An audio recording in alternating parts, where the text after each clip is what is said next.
Welcome back to the Manufacturing Alliance podcast, everybody. I am Tony DeMakis with Alliance Specialties and Alliance Laser Sales, where we are mold makers that don't build molds. We do all the other stuff that you, the mold maker, needs: polishing, laser welding, laser engraving, hot runner repair, preventative mold maintenance, all those things. We also have a laser engraving, laser welding line where we build and sell laser welding and laser engraving equipment made here in the United States. Sorry, I had to turn the volume down or else you would hear an echo. And I want to do that to you. Sorry, we're a little bit late. We got busy talking and having a good lunch. And so relationships over timeliness. That's the way I look at things. So who are we? Why are we here? I mean, you guys know the gist of who we are at this point. The Manufacturing Alliance is a podcast for people that want to know what's going on in the world of U.S. manufacturing. That's who we serve. That's who we want to relate to. That's the stories we want to tell. And week after week, we try to do this around 1:30. It's 2:00 now, so we're late. It's fine. It happens. And today we get to hear new stories from new people. So I'm really excited. Don and Katie, thank you guys for being here from PTP Manufacturing, right? Yes, sir. Thanks for having us. Yeah. I'm excited that you guys are here. You made the trip down from Wisconsin, right? Mm-hmm. The beautiful, glorious, exciting drive. Yep. Got lost a couple times, but we made it. You said the scenic route. Yes, the scenic route, definitely. We took a couple shortcuts. Got confused around Lake Geneva, that's all. It happens. I mean, my dad, when I first started working at Alliance, I was a driver, and there was no Google Maps. There was no, there was none of that. MapQuest printout. Yeah, but my dad didn't trust MapQuest and printouts. He would draw me his own maps on notebook paper. Nice. And that was my way of getting around downtown Chicago and everywhere that we wanted to go. And he wouldn't give me streets. He would give me landmarks and things to look out for. And I may have got lost a couple times and called him and like, Dad, I don't know where I'm going. And he's like, where are you? I'm like, I see Comiskey Park. He's like, get out of there. Right. I understand that. Don't stop at lights. Don't stop at stop signs. Get out of there as fast as you can. So, that was my driving experience. It was fun. It was something. So Don, tell us, you started PTP, I'm assuming. Yes, sir. Why did you start it, and how long ago did you start the company? So I learned my trade at Generac. Okay. I don't know if everybody's familiar with Generac. They make the generators. They used to just make a little portable. Now they make the big standbys and everything. Yep. Learned my trade there. Went to another company that made water softeners.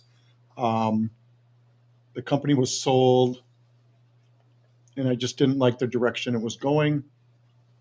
Crazily, I rented a 2,500 square foot suite, bought a machine, and just started looking for work. Yeah. Landed some work and realized we can't run all this work on one machine. We're going to do with the rest of the work. So I bought another machine. So I had two big machine payments and a rent payment, and we were just trying to figure it out. So when you were trying to figure it out, it's you and who? My wife. Okay. To a certain degree. Yeah. But really it was kind of, me. I mean, she was along for the ride. So yeah. The encouragement. Yes, absolutely. But we did the max the credit cards. We did the home equities. We did all that to make things happen, and looking back 25 years ago, we're like, that was crazy. Yeah. That was crazy. So you guys took that plunge 25 years ago, just went all in and said, let's just do it. Yes. And my wife had the faith in me to go along for the ride. And she was a stay-at-home mom too. So it's not like she was bringing in, right? She was Yes. She stayed at home at that point. Yeah. Yeah. So it's not like she was bringing in a side income. Like it was 100% on him. Yeah. Yeah. And and the realities of health insurance and, when Mortgage. you're self-employed, it's just, all in machine payments, that were 3 times as much as our home mortgage payment at the time. And now when you decided to jump into it like that, were you aware of what that was going to look like, or were you a little bit naive to it? I was naive and just thought people were going to just start knocking on the door to, hand me work. Here, do this, do that. And, it didn't work that way. So was did you start with any customers built in? Like when you left that company, did they agree to give you some work, or were you starting out fresh? They were outsourcing at the time, and I had, had conversations about doing that. And we did work with some of I'd call it, we were like a third tier vendor. Yep. So we did have a little bit of that, but it never came to fruition of anything, so it was, I mean, 2 machine payments. I bought a brand new truck after, we couldn't be making deliveries in a, Chevy Blazer. We couldn't be making deliveries in a Blazer anymore. So we had to buy a truck. And it was just, looking back, I was like, how did I roll the dice? Right. And take those risks. And today, looking back, I'm like, that was crazy. And so you had kids at that time. Mm-hmm. Yes. And how many kids? So Katie at the time was probably three. We have 2 older boys. They would be in high school age at the who time. were high school age. So they weren't really working with me in the beginning, but then once they graduated and turned 18, they were working part-time, running machines, helping out, deburring parts. My dad worked driving, doing deliveries. So it was a full family affair. My mom, everybody got involved. Looking back, my dad was really helpful. He had retired and he just wanted to be, he was proud of me and what I was doing and just wanted to help. And he had fun, making deliveries and pickups and driving around. And it was exciting. It was just, looking back, it was crazy. Yeah. So PTP Manufacturing, obviously manufacturing, right? That's why you're here. That's what we're talking about. And I want to get more into the history, but for people that don't know, what do you guys do and what is it all about? So we got started essentially doing plastic machining. So there's machine shops out there, obviously. Yeah. Huge metal, steel, aluminum. But he wanted to machine plastic and provide kind of creative solutions for injection molded parts that needed value-added secondary machining. Yep. So the machines that he initially bought were bought kind of with plastic in mind and high volumes. Okay. Because molders, they don't necessarily need 10, 15 parts, but maybe a few thousands. Yes. And so he bought machines with some pallet changers so he could be a little bit more efficient. And, really wanted to specialize just in plastic machining for, plastic injection molded parts. Yeah. I mean, if you're a molder and you're only making 10 parts, you're not making any money. Correct. I mean, that's a bad business model. Correct. Yep. Build the mold, run the parts for 10. Like that's the runoff, right? That's let's get the machine started and see what's actually coming out of this.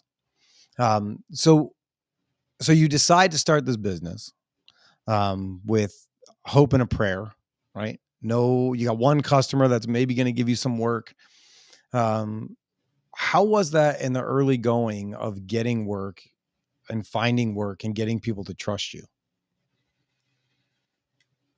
I think, and what happens in the business is you have engineers and you have purchasing people and they change jobs and they move around. Yep. And you keep a relationship open and they keep, back in 1998, I think we had flip phones. Yeah. And fax machines. Yeah. And that's how you did business. I don't even know if we did email as much back then. No. In 98? Yes. It was starting, like that was the beginnings of. No, everything was you talked, you called on the phone and you faxed. Purchase orders came over the fax and you couldn't read them because they were, just dark messes. I think we still have our 1998 fax machine, actually, don't we? Yes, we do. Yeah, it's the same. We're still using it. It still works. You still use it? Well, barely, but It's you know, unplugged. But Okay. if and, we can plug it in, you if we ordered need you to. ordered things from thick catalogs, Yeah. and now you can't even get a catalog if Right. you ask. They just go on the website. Go on the website. Right. So as a new company, how do you find I your customers to go out there and get work? Well, so we were also very fortunate. A friend of the family's knew a person who was doing some molding for CNH. Okay. And we were fortunate enough to get in on on the prototype of this part, where I had quoted off of a corner of a print. They gave me a little corner of the print and said, quote this. And so we quoted it, not knowing that this print is three wall size pages long and has 50 part numbers. And they had the trust in us. Yeah. To take this from prototype to, we have tooling to run it on 3 machines 24/7. Either the trust in you or they couldn't find anybody else that wanted to take it. He likes to. It's the trust in him. We also the equipment we had married those parts perfectly. Okay. So we were fortunate there, where when I started quoting, it just, we came up with a formula to quote, and it just worked out. Yeah. So that was like the customer that was consistent and, so I'll say steady, where, like I said, we were delivering parts in a Blazer, and then we had to have a pickup truck, right? And then we had to have a cube truck. That's the progress, right? And we went from,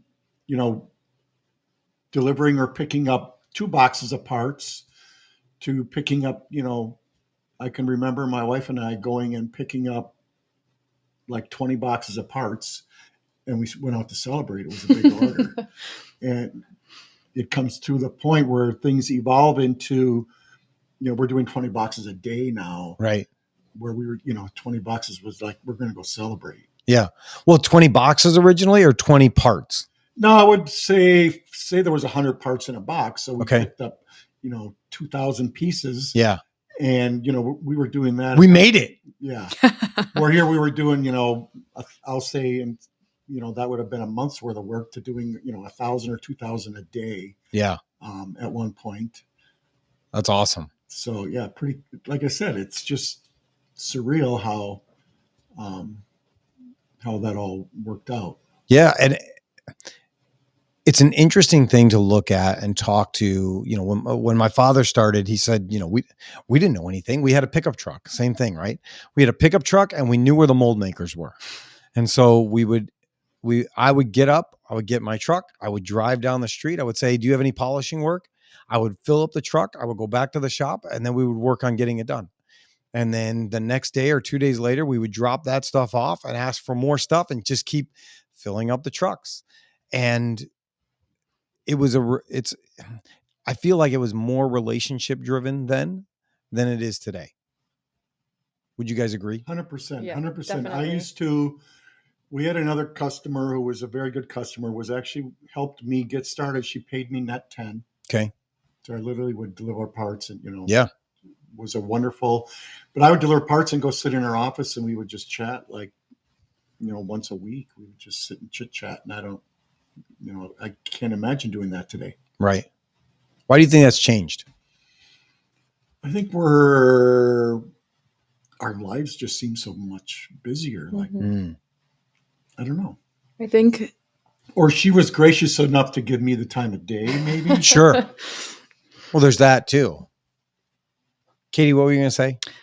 I think back then there's more of an old school mentality of like, this was your job and you stay there and you work and you dedicate your life to your job. Nowadays, that's great. There's nothing wrong with it. And there's nothing wrong with how it is now. But nowadays, like people coming out of college, maybe a little younger, more my generation, you stay somewhere 2 years, you leave, you go somewhere else 2 years, you leave. And so you're just kind of dealing with a revolving door of purchasing people or engineers. And so it's harder to form those relationships long term because people do bounce around. I mean, in the time I've been at PTP, people bounce around a lot more. Like some companies, like we're on our third purchase person and like I've been there for 3 years. Right. So I think that has something to do with it. I agree. It seems weird to me. I talk to my dad, and he'll talk about the relationship side of things, and how a big portion of his day was going to lunches and going to dinners and bringing people breakfast and going to this outing and doing this thing over here and whatever that looks like. And a lot of times it feels like the culture has shifted away from that, where people don't want to go have lunch, or they can't. Like Sure. It's more they can't. We've ran into stuff where like we want to do something with a customer, and they're like, oh, we're not allowed to accept. And so, I mean, there's part of that. Yeah. Which on some sides I could say that's a good thing, right? Yeah. Sure. Because you had people that were buying work. Sure. And, it's frowned upon. But just in general, I think there's something missing to the relationship side and the beautifulness of working with somebody and coming up with a solution together, and finding people organically. You being able to get out of the office and go talk to people in a shop and tell them what you do, who you are, and how you can help them. Where today you have really, really good gatekeepers who their whole job is keep people out of the shop. Yep. Yes. Yeah. You go into companies and you can't get past the reception desk. Pros and cons to that as well. Yeah. We've had situations where Michelle was out touring a customer and, she tells them everything that we do. We run through everything. Well, we can help you with that. We can help you with that. And the person said, where have you been my whole life? Like, I need you guys. And Michelle's like, I've been trying to get in here for months. Your gatekeeper wouldn't let me in. And it's so difficult because, I mean, they're doing a good job, right? That's what they're supposed to do. They're supposed to be a barrier so that like you can get work done and you don't have people coming in and bothering you all the time. If only they knew exactly what it was that you needed so that you could do the things that you needed to more efficiently. That would be amazing. Right. So I did make a point in the beginning when it was kind of just me and my dad doing deliveries that I would, I'd drop off parts and then I'm like, is so-and-so in today? Can I go visit? So, I'd deliver parts and I'd park the truck and I'd go in and talk with the purchasing guy or talk with the engineer, or just to keep communication going. Yeah. And you have vested interest because you're the owner to do that. It's hard to teach those skills for people to be willing to take that extra step and say, hey, can I talk to so-and-so and, have that relationship with them? Because that's why you might've gotten the work the first time because someone took a chance on you and trusted that you could do it. But the work coming after that is because you build the relationship with them. And I'm sure you still have customers today that you had 25 years ago. Yes, I do. Because of that relationship. Yes. We're still running that same part that we got from the corner print. Like that's still on several of our machines, and we're still machining that part. That's awesome. That's awesome. Has that part changed over the years? No, it hasn't changed at all. Well, I shouldn't say that. No, they've done engineering changes. Okay. They've either, I think we started with an aluminum mold.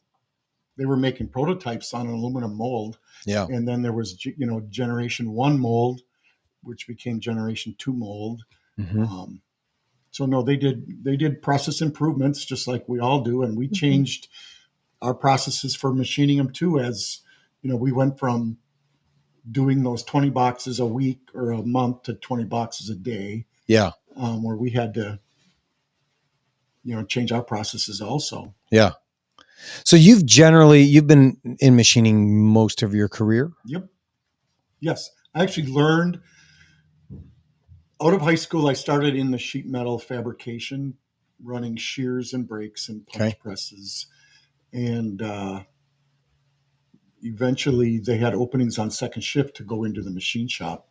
So I kind of learned the trade at night, where they would, here, you're going to run this tonight. Bye. Yeah. See you tomorrow. And if something went wrong, you just kind of figured it out. So you worked your job during the day, and then at night, Or did they move you to the night No, shift? I moved to second shift for more opportunities. Sure. I was going to say that's and money, more money. I mean, there were, pay grade changes Of and course. so on. Just second shift alone was of course. a pay grade. But I still remember, here's a print, here's some parts. We haven't run this in 2 years. We need 10, here, figure this out. Yeah. Good luck. Yeah. And he's still doing that today. Here's a print, figure it out. Which is, and I don't know if I'm jumping ahead, but I do find, quoting per se, I don't enjoy quoting, but I enjoy, here's a print, we need this, I have this idea. And, once you're awarded a job that you quoted, taking that concept from in your head or on paper to a fixture or a tool to actually getting it on the machine and running a part that actually everything works out. Yeah. I think that's one of the coolest things about what we do in this space is going from concept to completion. Absolutely. So many people take for granted the things that they have, that they just always existed. Sure. Right? Like, how did you get that? Amazon. I went to Target. But very few people recognize what actually goes into building these parts and having whatever it is that you need, whether it's medical equipment, whether it's things that go inside of planes and aerospace, and or even the chairs we're sitting on, the furniture at home. There's so many people, not because they're naive, but most people don't have to ever think about that. Right. How it's made, why it's made, who's doing it, what does that actually look like? How is it being made? Is it green? Is it sustainable? Is it all these things that people care about? They don't necessarily know what goes into creating those products and the importance of those products. Which is, it's mind blowing, really. Sure. And then when you show somebody what that actually looks like and how things are being made, it's like their eyes are open for the first time. It's like the Matrix, right? Like they see, holy cow, that mold, you need all that steel to build a garbage can. Right. That's crazy. Or, we were just walking through and you saw the molds with the caps and closures and all those things. Like, at one point I taught a class in our youth group. The topic was, how you see God in your work. And so we looked at like a mold that makes caps and closures, and all of the people and processes and knowledge that has to go into creating the mold that then makes this bottle cap that you throw away. It's a throwaway piece that has, millions of dollars of equipment and technology and knowledge and know-how that goes into it to throw this thing away. And we take it for granted when our eye is more complex than a bottle cap. Right. And we think that somehow it came from nothing. And so the idea of manufacturing things and things being created is so fascinating to me. And I think it proves so much in a good way. Were you always interested in building and creating and doing things like that? That's interesting you bring that up. I was when I was a kid, my parents built a house in a subdivision and they were one of the first houses in the subdivision. So as I was a little boy, houses were getting built and the workers would leave and I would go pick up scrap lumber and find nails on the ground and take them out in the farmer's field and build forts. I mean, it was just what I did. Yeah. That's missing today. Kids don't have the ability to do that. Right. First of all, they'd probably have the cops called on them for stealing the lumber. But we're talking, like they'd have scrap piles. I didn't think of it as stealing. Of course not. I felt that like, I'm taking scraps. It's abandoned property. You're helping That's them the clean. legal definition. We're cleaning. That's the Abandoned, legal abandoned property. But we would go out we lived in a rural community and, there were trees out in the fields and we would just build tree forts. And I was the one building the fort. I was Right. the one leading the neighborhood guys to Go out and do it. yeah. That's awesome. So Katie, did you work there now? Correct. And what is your role over at PTP? So I'm essentially in charge of marketing and sales, Okay. but I really do a little bit of everything. I mean, Yeah. last week we had parts that needed deburring ASAP. I took them home. I sat there at night and I deburred them. I work with, our website. I do some customer service. I try to do some marketing. Yeah. Sometimes I run a machine. Sometimes I pay bills. So I wear a lot of hats. A lot of hats. I do. And you have other siblings in the business still? I do not. Okay. Not anymore. My brothers did work for my dad for quite a few years at one point, but they don't anymore. Yeah. My mom still works part-time, and some of my nephews have worked there, and my niece as well. So like almost the whole family has worked there at some point, and tons of family friends. We do have a widget that we machine that needs a lot of deburring. Okay. And we do tens of thousands of them. And we have them in flats of 500. So everybody here's 500, take them home. 500, take them home. Yep. I give them while you're watching TV. Yeah. I don't even care how you do it, when you do it. As long as it's done well. You get 25 cents a piece, and here's 500. Nice. And they get, she had some, and my granddaughter had some, and so they kind of get divvied around. Great. It works for me. Him and his wife do them at home.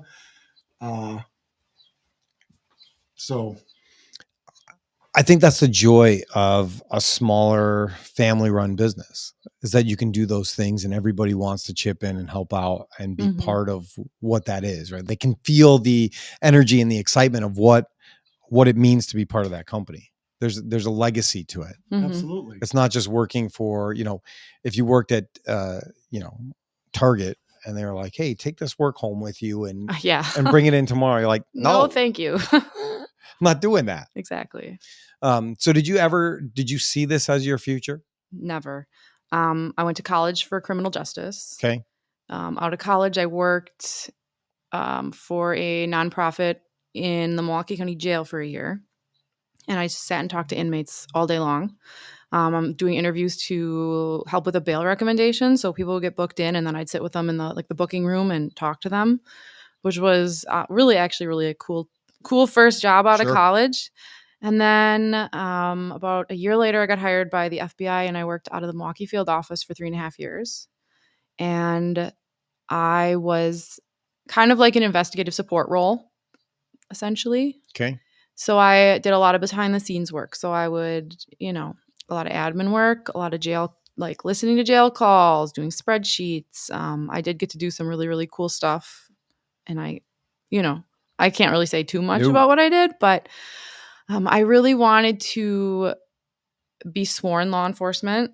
Okay. And I was going through the agent process, but they require you to move and you can't pick where you go.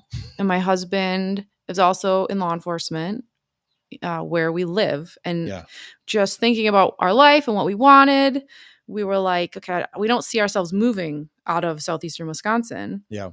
And one day we want kids, and I just don't think like that lifestyle as a mom, just personally, that's not what I wanted. I didn't want to be gone 60 hours a week and have kids at home. So I got hired with a local sheriff's office, and I was a deputy for a little while. Okay. And then I got pregnant, and I was thinking about how I wanted my future to look with kids. And I'm like, okay, dad's always at work because my husband works all the time. And then mom's always at work.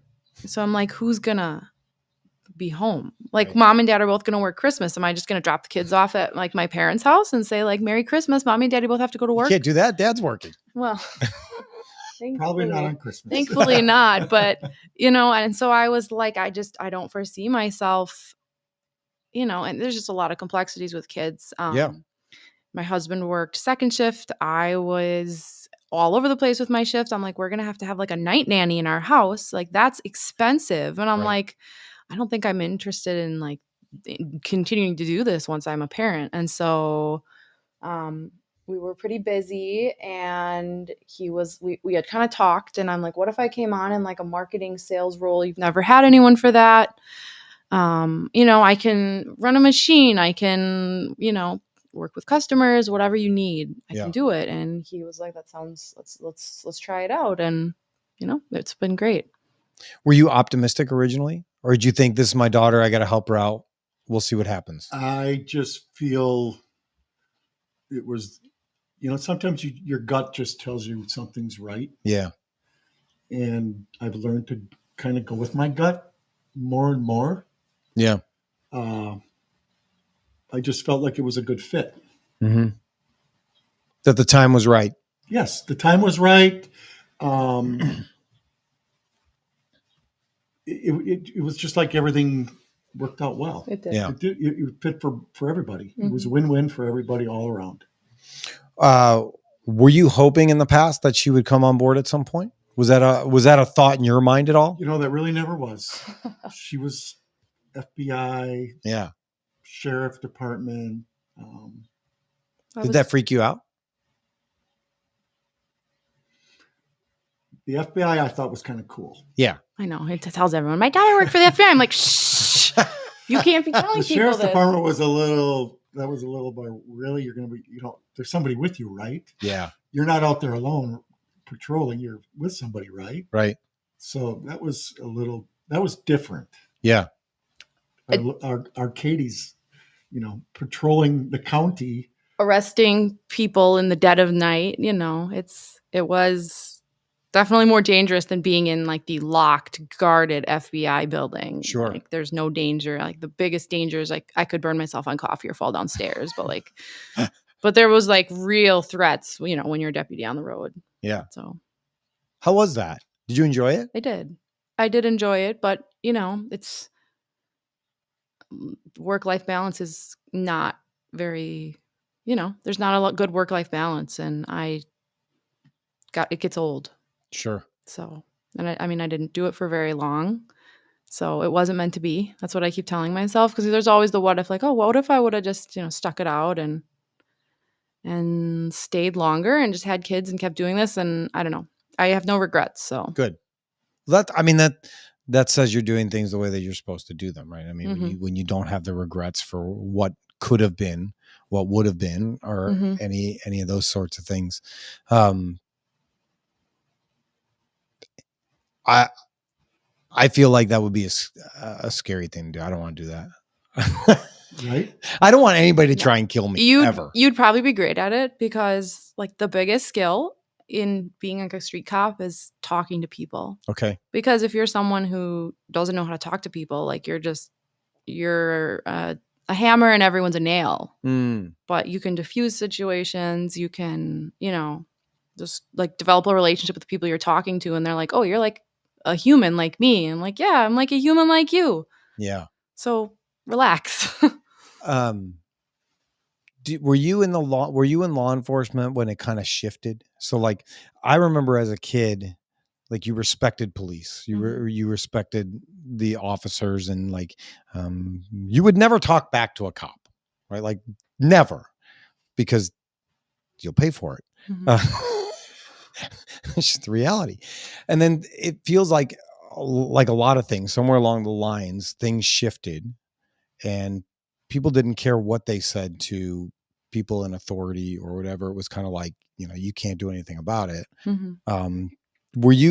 Did you experience both sides of that?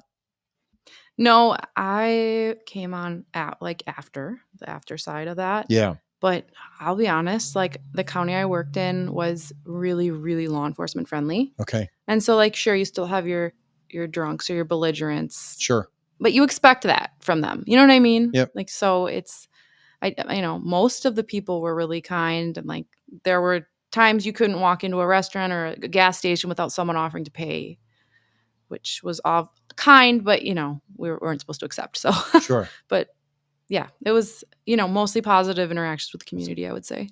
That's awesome. Yeah. But that was due to where I worked. Yeah. So, if you worked in like maybe more a bigger city, yeah. I'm sure you get much more of that. So. Yeah. I remember seeing a video. We digress. I don't care. I saw a video of these kids. They had like donuts on strings and they were like taunting cops with them. And like, I mean, funny and all, right? Yeah, But yeah, like, no, I know. nobody's going to blame these cops when they beat you. Like, Well, someone will. but Someone they will shouldn't, blame right? them. Because Yeah. at some point you should recognize like this is not okay behavior. Correct. Like that's not the way that you treat people, no matter who you are, right? And I think sometimes you think that a little bit of that needs to come back. Like people need to have accountability Absolutely. for their actions. Absolutely. Accountability and a little bit of fear. Like Yeah. you should maybe be afraid of people a little bit who are in authority instead Yeah. of just thinking we're all on the same playing field. We're all bros. Right. So, And if it's playful joking, that's one thing. But Mhm. when it's blatant disrespect because you don't think that their position or their authority means anything, and you have to listen to it, you're wrong. I mean, but the time has shifted so much now that I could see people not wanting to go into that field at all. mhm. Yeah, I think recruitment's really been down. I think like back in the 80s, there would be a spot at a PD and you'd have hundreds of people trying to get it. And now when I was applying places, there'd be a spot open and there'd be 16 people, 20 Mm. people. It's department specific. There are like departments people really want to work for and smaller departments people are not as excited about, I would say. But yeah, people don't want to be cops like they used to. Sure. Well, they're not trusted, right? Like between TV shows and news and Mhm. everything else, like nobody trusts the police. The police used to be your friend. That's the way people saw that, right? Like you call the police when you're in trouble. Now people are like calling the police from the police, and you don't know what's real and what's not, and who to believe and what that looks like. So I'm glad that you're not doing it anymore. That's just me. Thank you. My mother is as well. Yeah, I'm sure. Did Stephen Avery do it? I think he did. So I interned with. You've seen Make Yeah, a yeah, Murderer? yeah. So DCI, do you know what that is? No. So like the state has their own investigators. And Okay. So when there's something big in the state, it's called DCI, like Division of Criminal Investigations. It's Yeah. for the Wisconsin DOJ. I did an internship with them Okay. over the summer. Best summer of my life. They do some cool stuff. So, Nice. but I do think Stephen Avery did it. I didn't have anything to do with that case, but I do think he did it. We talk about anything we want to. It's fun.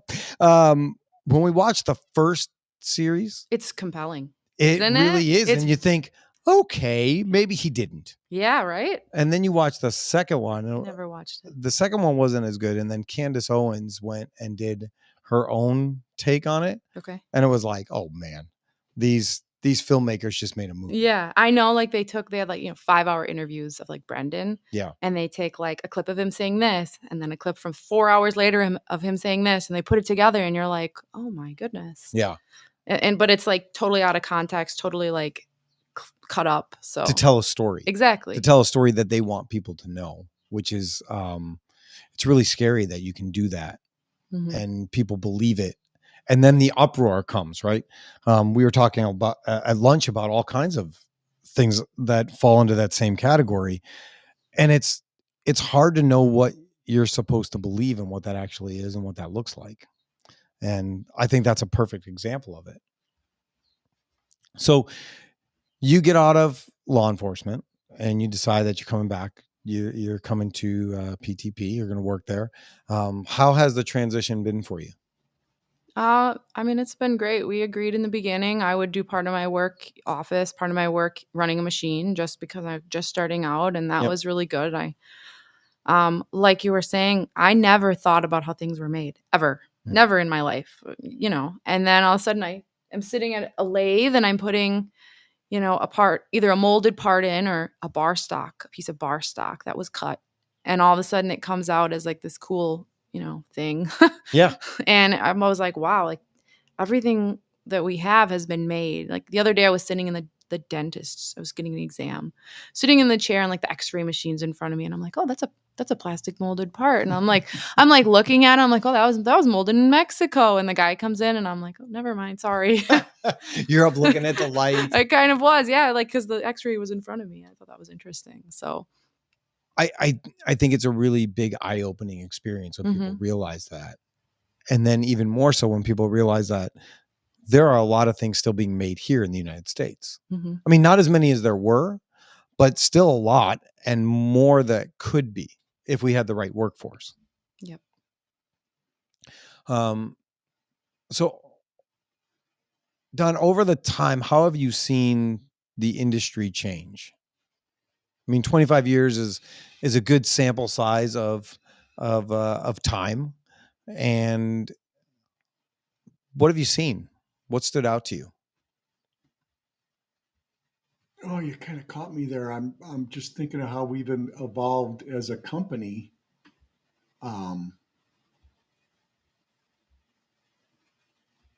I guess we talked earlier about the relationships that were there with the flip phones and the fax machines and the human side of it that is gone. You can't get into a plant anymore without going to the lobby and calling. Yeah. You can't just walk into the receptionist. From a sales side, that is probably the most difficult. You can't cold call anywhere anymore. I know a lot of people don't. Even we have a no soliciting on our door. But you can walk right in. We don't have a reception. No, people come in all the time. But now you can't do that. We have a friend who makes labels, and he has a salesman that goes into the stores, and he'll just go to like the deli department and look at the labels and go to Oscar Mayer or whatever and say, hey, can I quote your labels? He's kind of got a whole store of opportunities. Sure. But I think the offshoring has been just devastating to the manufacturing in general. I mean, you just drive through industrial parks and you see empty buildings. I go on LinkedIn and I see, auction closing, machines for sale. This plant nearby is closing. This plant nearby is closing. I'm like, it's hard out there. So I believe, that's probably the biggest, is that the pie that the piece of the pie we're all competing for is smaller. And I don't know that everybody's really looking for that quality anymore. Like everybody is possibly more dollar driven than anything. Yes.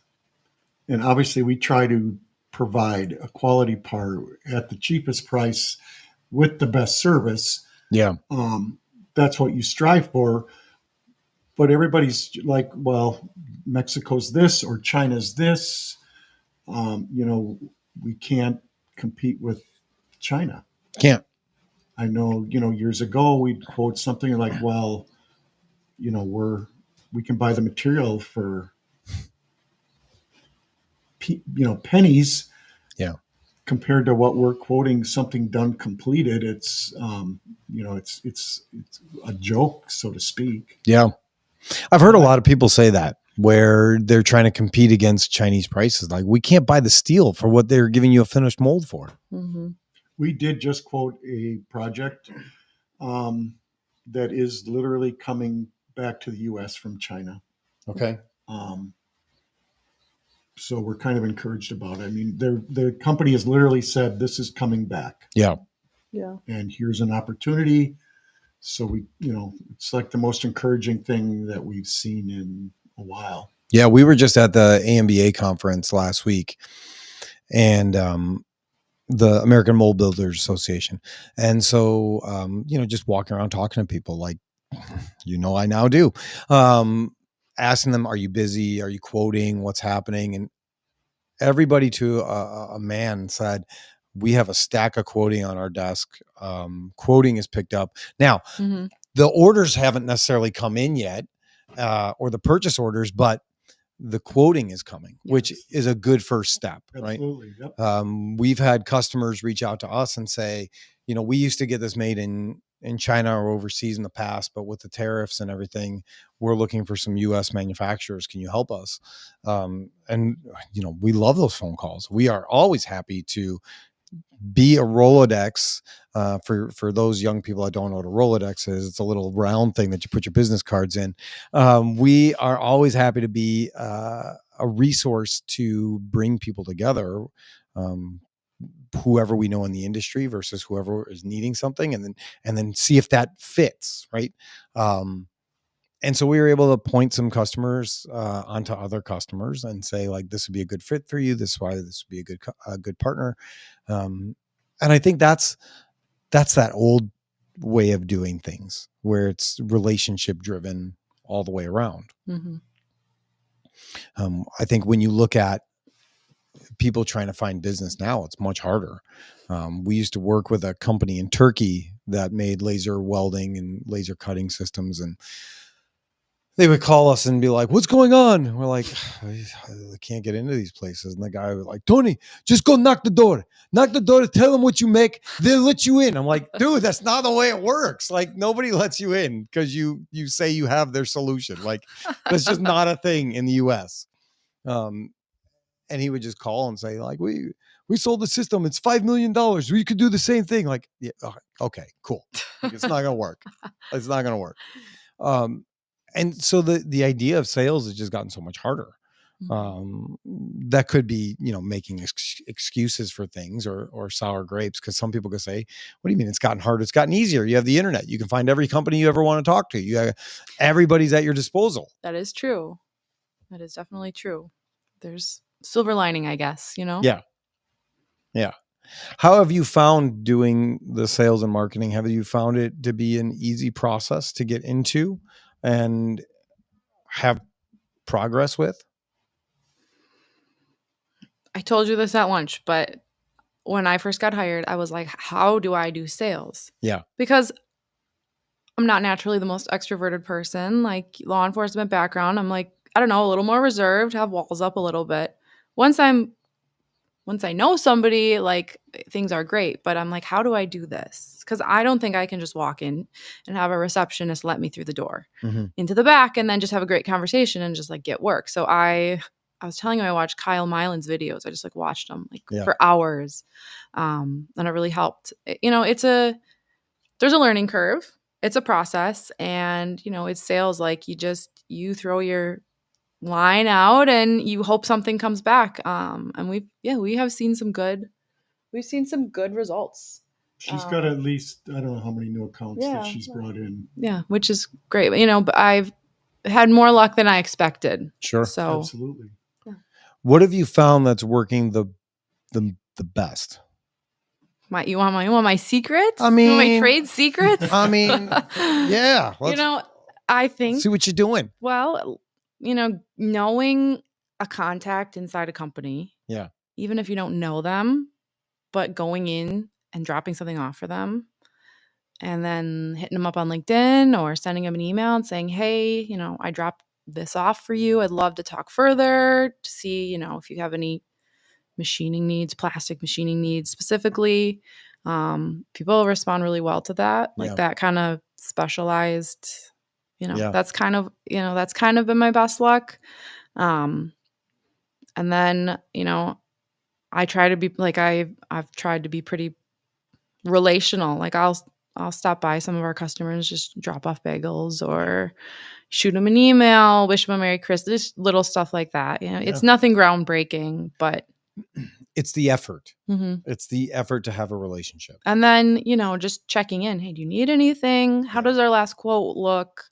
What can we do to make it look better for you? How can we, what do you need? Yeah. Let me know what you need and we can figure out. Once I know what you need, we can figure out, something. Then you can say yes. Exactly. Like, we were joking around at lunch and, Haley and I talked about it last week. The power in saying yes to people, like hearing what they need and then saying yes. We don't know how yet. We'll figure it out, but somebody's going to do it. It might as well be us. So yes, let's keep the conversation going. Let's talk about this further. one of the things that we do is share secrets here, right? That's fun. I think personal attention is amazing. And so, whenever we go to a trade show or conference or whatever, our sales staff sends handwritten cards out to all the people. And we used to have a sales guy here who I said, okay, I need you to write these cards with all the people you met. And he was like, I'm really busy. Can't the girls do this? Can't the girls in the office do this? And I was like, you want the girls in the office to get your commission? I mean, the girls in the office aren't the ones that met him. The reason that you're sending this is because you care that you met them and you are glad that you met them and you want to have a relationship with them, not Vanessa or Jessica. They're happy to do it, but this is your relationship that you're going to build with them so that the next time they see you, they're happy to see you. And they're like, you really think anybody cares about this? I was like, I do. Yeah, I really do. Definitely. And, so we went to fast forward, we go to a shop. They had sent the card, and we make calendars every year. They sent a calendar, sent a card. And I can't remember if we had sent a picture at that time, because sometimes we'll take a picture of our sales team at the trade show and send that too, so they remember who we are. Mm-hmm. And we went to go to the demo with the machine, and this guy had the card magneted up to his toolbox, and the calendar was up next to him. And the response was like, nobody's ever sent me a card before, especially like another guy sending a guy a card. Like, that's not normal. But it was that small thing that stood out just a little bit to say like, hey, we care. Like, mm-hmm. And those things are all important when you're trying to differentiate yourself from somebody else. One of the other things that we started doing, so every week we run a report of the jobs that we finished in all the departments. And then we send that report to our sales team. And then our sales team can take that report and call those customers and just say, hey, I know that we finished a job for you. How did the job turn out? Is everything okay? Is there anything you need from us? Not begging for more work, but just a touch point. Mm-hmm. How is it going? What's happening with you? Did it turn out okay? Did we miss anything? Were you happy with it? So that they don't have to sit and wonder and wait. And, the worst thing ever owning a business is like, you had all these customers, or you have all these customers, and you're not getting work and you don't know why. Mm-hmm. Did we mess up? Did you shift to a different vendor for some reason? What is the thing? What are we missing? And then just being able to ask that question. Hopefully you get an honest answer. But I always think about it like when you go to a restaurant and you're sitting there eating, and secretly you're like, this food is terrible. The wait staff is terrible. We're never coming back here again. And the waiter or waitress comes up and goes, how is everything? You're like, it's great. Thanks. Bye. Like, because you just don't want to talk to them. Mm-hmm. How much better could the food be everywhere if we were just honest with what our reaction was to things? Boy. All right, next time we should try it. Well, I hope the food was good at lunch today. No, it was really great.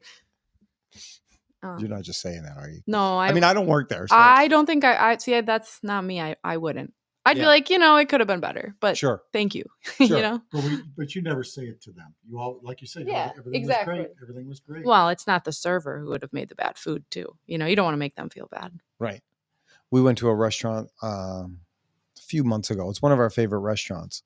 And my daughter ordered a steak, and she had ordered a filet, and the filet came out, and she's like, I don't really like it. I was like, what do you mean you don't like it? It's a filet. And I tried it, and it tasted a little bit like liver. Ooh. And I could not understand why. And I had lamb chops. And so I was like, Grace, you want to try this? And she was like, yeah. No, that's yours. That's what you wanted. I was like, just try it. I said, I'll eat your steak. It's fine. So she ate the lamb chops. I ate the steak, and I didn't say anything. And I text the owner later, and I was like, hey, just so you know, this was our experience, yada, yada. And she's like, did you say something to the team? And I was like, no, I just wanted to let you know. She's like, Tony, you should have said something. We would have made you a new meal. It's important for them to know. We could have looked at what what batch did this come out of? Like all these things. And I was like, you're right. I'm sorry. I blew it. I thought I was being helpful. Right. But I wasn't being helpful. It's so frustrating. You think you're doing the right thing, not making a fuss, but it was fine. So as you guys, I'm jumping. So as you guys are in business together, are there challenges with that? Between the two of us? Yeah. I don't think so at all. No. I mean, We've gotten heated a couple times. Okay. in my opinion, everybody has to put up with me and my idiosyncrasies. I mean, we all have idiosyncrasies. Sure. I don't know. I'm just, after doing things so long, you only know your way, and this is how we do it. And for her to be able to take on some of those responsibilities, make her own, make it her way, make me understand her way. Is that hard for you? I've mellowed. Considerably. I've mellowed considerably.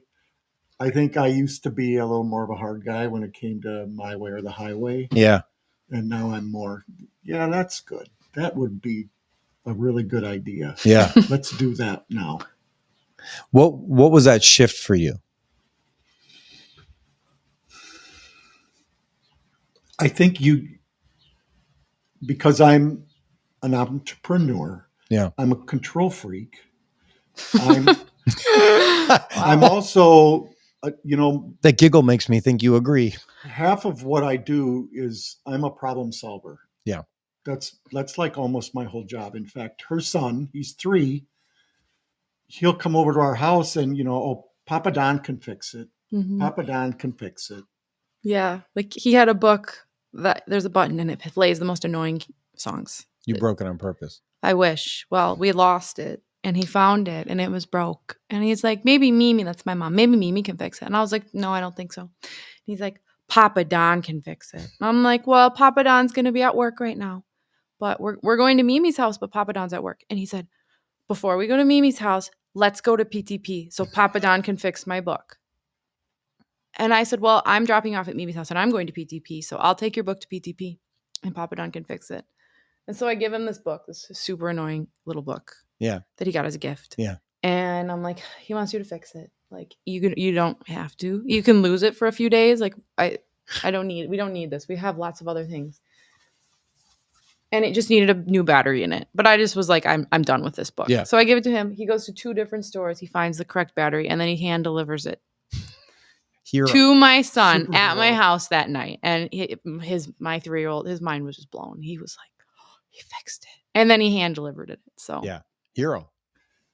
Back to your original question. I believe there comes a certain point where being a control freak, you can't control everything. And you have to delegate some of that to other people. I just can't. I couldn't do it anymore. It's here, Katie, this is yours now. Yeah. Here, so-and-so, this is yours now. Mm-hmm. So that's probably where when I say I've mellowed, that's probably sharing responsibility with everyone. It's a hard thing to do. I'm really bad control freak. I mean, Yeah. I think that's why I'm good at what I do. Yeah. He's really like, you give him something, he's going to do it right. Yeah. And so he makes great parts. Like you're not going to get bad parts. And if something is off, it's going to get fixed. Yeah. Like as soon as the book got fixed and delivered to my house. I mean, that's just how he is. But yeah, I think you just can't, with everything you have to do, you can't hold the reins tight with every single thing. And that's fair. But it is a hard thing to do, to relinquish the reins to certain things. Mistakes have $ attached to them. They do. So that's always there. Yeah. To some degree, mistakes have $. Yeah. That's absolutely true. My dad used to he used to always laugh at us and say, you need to, when we had when Kelly and I had our graphic design and marketing company, it was just the 2 of us. And he would always laugh at us and say, you guys need employees. You can't do this by yourselves. You need employees. They're like, we can't afford employees. Like, you can't afford not to have employees. You need employees, jackass. And his point was like, you can't do all the stuff. You can't go out and try and find work and get the work done. Mm-hmm. It's impossible to do that yourself. You can never go on vacation or take a day off if you don't have employees. Right. If you don't have a team around you that you can trust and work with, you are a slave to that machine forever. Yep. But it doesn't mean it's easy to let go of that stuff, especially if you have a little bit of that control to you. When it comes to like the marketing and the branding of our company, that's my baby. Like I can't run machines. I can't do any of that stuff. That's not my skill set. I fully admit it. I don't know it. I don't understand it. Can't do it. But the brand is like, I got to tell the story of the brand. And so when we started looking at hiring a marketing person to help out, it was really hard to let go of some of that stuff. And, somebody would use a font that you didn't like, and you're like, oh boy. And, Kelly, my wife, being a designer also, she would come home and she would be like, did you see what so-and-so did? I'm like, no. And I'm like expecting the worst. Like, I'm going to go and see all these typos or like something. And I look it up and I'm like, what? She's like, you let her use that font? I'm like, well, it's not, the world's not going to collapse. It's going to be okay. Is it what I would have chosen? No, but you got to let people have some, like you said, autonomy to figure some stuff out and make it their own, and recognize that it may not be exactly the way that you want it to be or the way that you would have done it, but it doesn't mean it's wrong. And it doesn't mean it's not going to work out better than what you thought. Mm-hmm. But it's hard. It's hard to let go of that. So I don't know if it's, age mellows you a little bit too. Yeah. My theory is that there's been other members of my family that they've more so than us. I think maybe we're real similar personality wise, but in a good way, to where I kind of get where he's coming from most of the time. He kind of gets where I'm coming from. Yeah.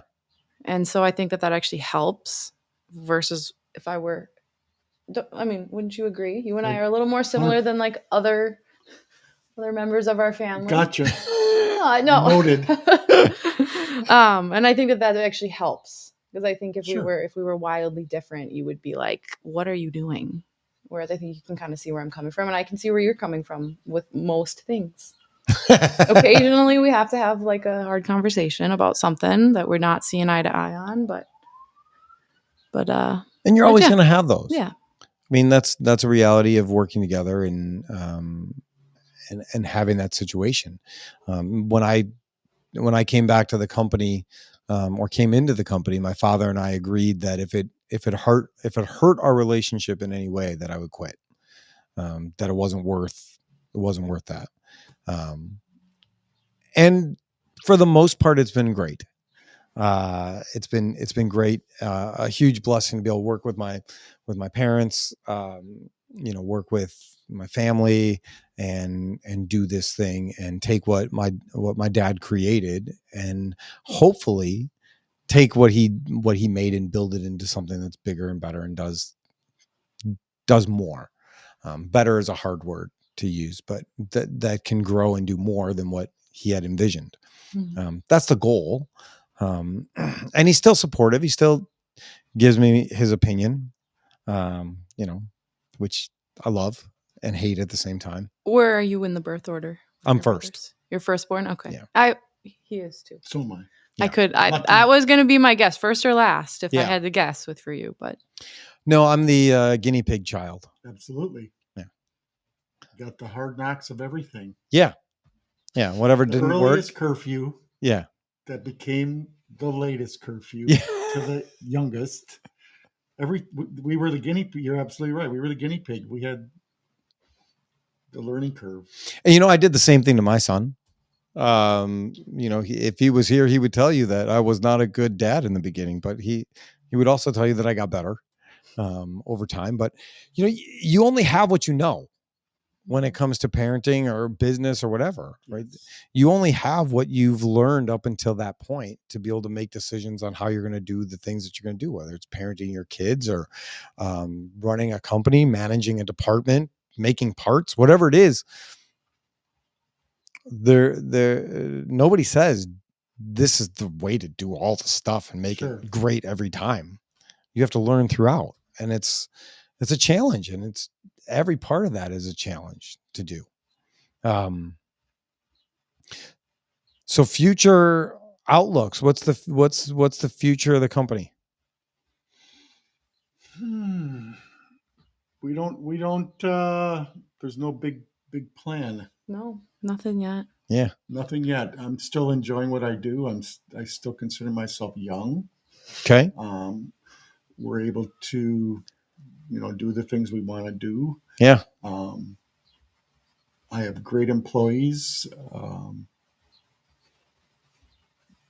Don't have plans yet. It's great. We just bought a brand new piece of equipment last year, biggest piece of equipment we ever bought. So, What'd you buy?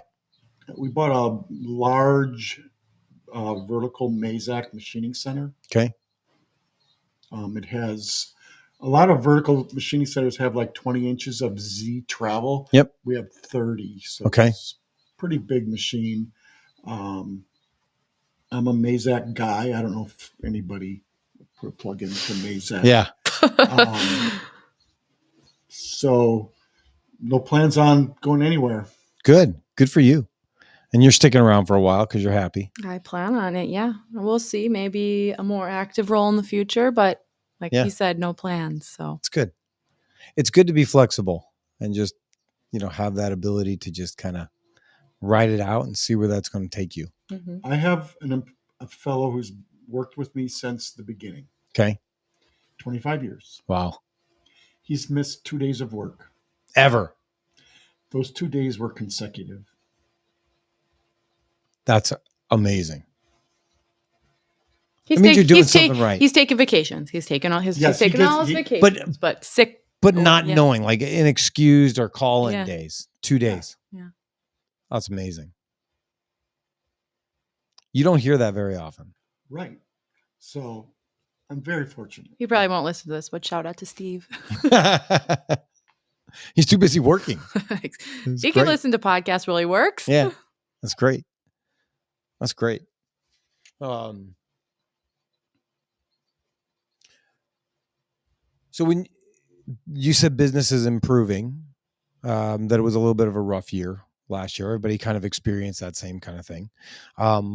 Who's a good customer for you guys? What's the kind of work that you guys are looking for so that you can serve them in the way that's best for you and for them? Do you want me to take this? You want to take this? Take it away, Katie. All right. I think nice job delegating and turning that over. That's awesome. I guess our ideal customer is injection molder, lots and lots of parts that need lots and lots of secondary machining operations. I mean, that's what he essentially got in business to do. We have mills with high capacity where they can run nonstop. And sorry, of course, now I'm blanking. Our niche is a higher volume. Okay. Secondary operations for molded parts, and my goodness. Our niche really isn't the 10 to 20. We're the 100, 500,000. Yeah. Not even 100. And the one I was missing, which is the most obvious, is plastic. Like we're not really your typical metal machine shop. We like to work in plastic. Our machines are clean. They're virtually coolant free. There's a couple times we've had to run coolant. And so a lot of the parts, if we're doing like medical molding that we're doing secondary operations on, like that's usually a requirement, like no coolant, no chips. Yep. So we're able to kind of meet those criteria super easily because that's what we're built for. That's awesome. We're also, several of our customers are NSF or FDA. Okay. So the materials have to be certified. They don't want to see metal chips in their parts. Yep. They don't want to see cutting, they don't want to see cutting fluids at all. Yep. So that's really our niche. Well, because you don't want that in your food. I mean, it makes sense, That right? is Like, true. yeah, I get it. I understand why they don't want that. That would be bad in that case. Yep. Exactly. Any other thoughts from you guys on anything? I think we covered a lot of good stuff today.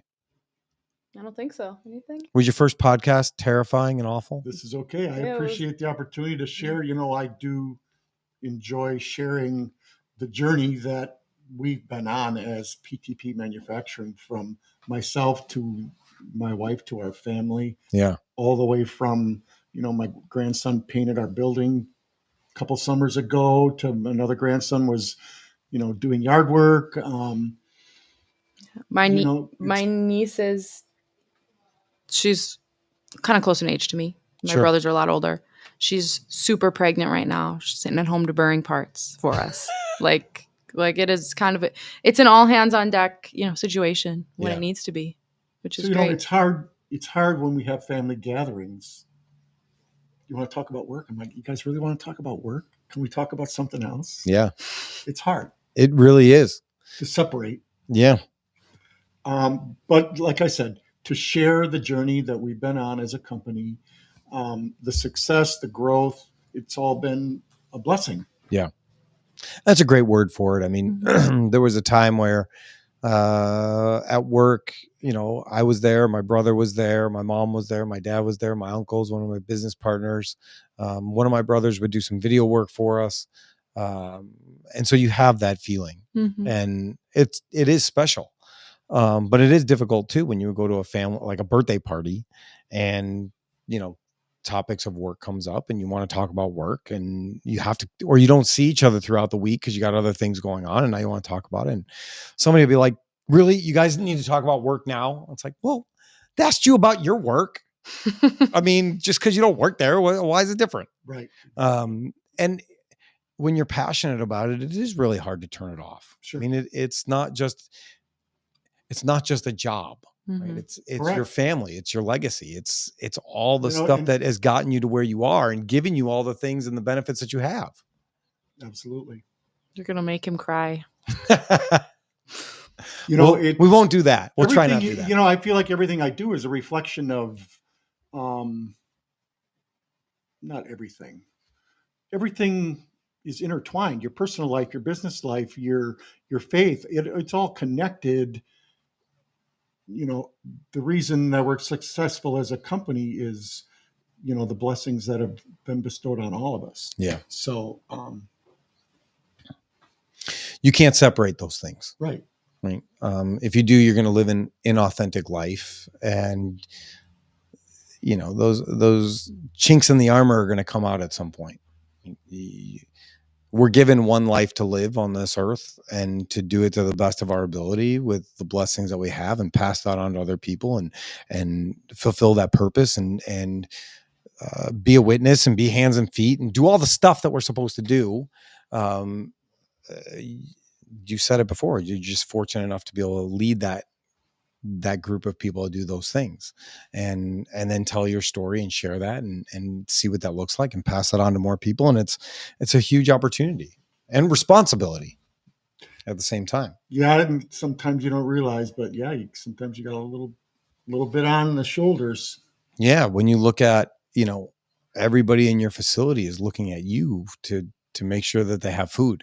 Yep. And can buy, clothes for their kids and all those other things. And it's a huge thing. It's not just making decisions for you. It's making decisions for,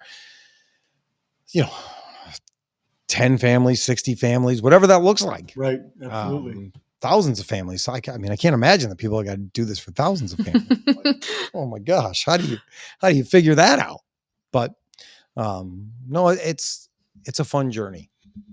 And, for me, I think, the manufacturing space is a really cool place to be. I was talking to, I'll tell you the story and then we can get out of here, because I know you guys got to drive again. There's a lawyer friend of mine. We used to play hockey together, and he was bad mouthing the current administration. It's not his favorite. And, however you feel politically, I don't care. But he was bad mouthing the administration, talking about how the tariffs are stupid and they're a joke and da, da, da, da, da. And I sent him a message and I said, hey, dude, just so you know, like I run a family manufacturing company, and these tariffs that the president put in place are having a positive impact on our business and on our industry because it's bringing jobs and work back to the United States, something that we all need. And his response was, you are still trying to fight for this dying and extinct industry. That's not what we do anymore. Oh, wow. And I was just like, what does he do for work? He's a lawyer. Oh, yeah, that's what you said. Yeah. Okay. But I just paused and I thought, I can't take this conversation any further Mm-hmm. because although he's really smart and although he's educated, he's a moron. Like, I don't know how else to say that. Like, to say that what we do as a manufacturing industry, whether that's plastic, metal, food, packaging, whatever box that falls in, to say that that's a dying and extinct industry is just an asinine concept, because it's how so many people make their living. And it's how all the products you use come into existence. Everything, every day. Yeah. And so we didn't go any further in our conversation. I realized that I'm not going to talk to this person anymore because I can't. I don't know how to. But I love talking to people that are in this space because 9 times out of 10, they're just like you guys, like authentic, down to earth, real people who are proud to do the work that they do, working with their hands and serving the community and other people and taking pride in everything that they're doing and not taking it for granted. So I appreciate that. We end every show with a prayer. Do you guys have any prayer requests? Not really. Pray for our family. We've been very blessed. We have 12 grandchildren. We've got 3 kids. Everybody's healthy, happy. Knock on wood. Yeah. That it keeps going. Yeah, we're very blessed. We're very blessed in that respect, and that's really important. So maybe just lift up the Gehr family. Yeah, Gehr / Sobbe family. It all falls in the same umbrella. Yeah. No, I was a Gehr for most of my life. Yeah. Still am. She's still a Gehr. Just not legally. Yeah. I joke with my husband all the time. I'm like, you didn't want to take my last name? And he's like, no. I'm like, okay, you're missing out. We're pretty awesome. Just saying. Exactly. It's funny to say that. Our pastor at church, he says, if you don't have any prayer requests, we'll pray for your suffering so that you do later. Please don't. Well, we're on the way here. She has a friend whose father's sick. I have a friend who's, has cancer. Yeah, my good friend's dad has brain cancer. So if you would pray for him, that would be amazing. Yeah. Of course, when you ask that, I blank. I'm like, I don't think I have anything. But that's the way everybody always is. Yeah, I'm sure. Well, you should beforehand be like, all right, think of a prayer request. Just so you know, we're going to ask this question. All right, we'll pray, and then you guys can get back on the road. All right. Heavenly Father, thank you for today. Thank you for these 2 amazing people. Thank you that they've come into my life, and I could hear their story, and so many other people could hear their story. And so we just ask for continued blessings, and that we would recognize that whatever gift you give us is a blessing, whether it feels like it or not. That we would trust you and recognize that you are the one that's in control. It's not us. So help us to relinquish the control to you and live in such a way that your will is done and not ours. And we just ask that you would watch over us when we're sick and when we're healthy, and allow us to feel strength in you. And know that you're with us. And we love you. And it's in Jesus' name we pray. Amen. Guys, thank you so much for taking the trip and coming out here. I really appreciate getting to know both of you and what you guys have been doing and experiencing. And if there's anything I can do to help you out going forward, just don't hesitate to ask. Now we get to be friends for life. All right. But I promise I won't hug either of you. Thank you. That's okay. A side hug every now and again. is okay. It's okay. A side But hug I'm is not like acceptable. I'm not like a huggy person. All right. I got it. All right. So that's it. That's a wrap for the show. Thank you all for watching and listening. Take care and God bless.